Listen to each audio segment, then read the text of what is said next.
Ben ritrovati dalla redazione. Non solo Fernetti, la chiusura da parte della Slovenia dell'autostrada H4 di fatto è entrata in vigore da lunedì, causa disagi anche a Duino Aurisina al Monfalconese, code alla fine della costiera in direzione Sistiana fino alla rotonda Tre Noci sulla bretella che dalla costiera stessa porta all'innesto con la A4 sulla ex provinciale 1 per chi arriva da Aurisina e voleva svoltare verso Trieste.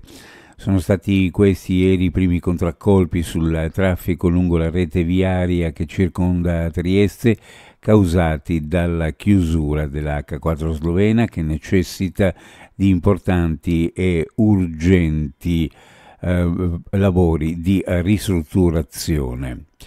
Un problema peraltro destinato ad aumentare non appena ci saremo definitivamente lasciati alle spalle il periodo delle vacanze di agosto e il traffico commerciale sarà tornato a pieno regime. Due auto si sono scontrate frontalmente sul tratto della strada provinciale 78 verso Manzinello nel territorio comunale di Manzano. A fare le spese dell'incidente due delle quattro persone che viaggiavano in un'auto che sono state trasportate in ambulanza al Santa Maria della Misericordia, mentre sono incolumi le altre quattro persone coinvolte, due delle quali nel secondo mezzo. I due trasportati non sarebbero gravi, sul posto anche i sanitari, i vigili del fuoco, la polizia locale. A quest'ultima toccherà il chiarimento della dinamica, al momento non di dominio pubblico, attraverso i rilievi sul manto stradale.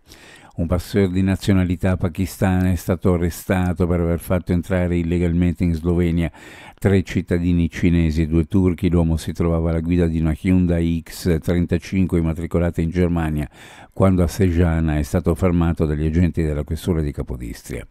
Dopo un controllo l'uomo è finito in manette, mentre i cinque stranieri hanno richiesto protezione internazionale e sono stati accompagnati presso un centro di accoglienza in territorio sloveno.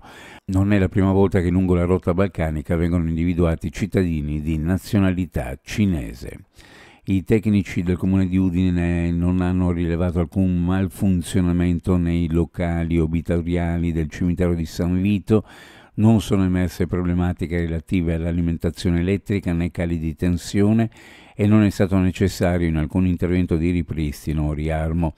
Lo riporta una nota lo stesso comune di Udine che in merito ha riferito alla procura relativamente ai due casi di disguido verificatisi con la salma di Alessandro Venier e di un altro uomo, due differenti decessi in diversi giorni che non presentano alcuna correlazione tra loro. Il comune precisa che nel primo caso l'esame autoptico è stato eseguito presso l'ospedale civile di Udine.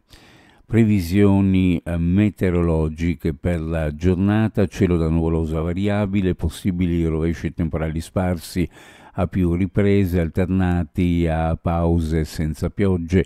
Qualche temporale potrà essere forte, specie al mattino su pianura e costa, ulteriore lieve calo delle temperature che saranno minime in pianura fra 17 e 19, sulla costa fra 18 e 21, massime in pianura fra 23 e 25, sulla costa fra 23 e 24 gradi centigradi. Previsioni a cura di ARPA e FVG Meteo. Ed è tutto per il momento con informazione, grazie per averci seguito, a più tardi.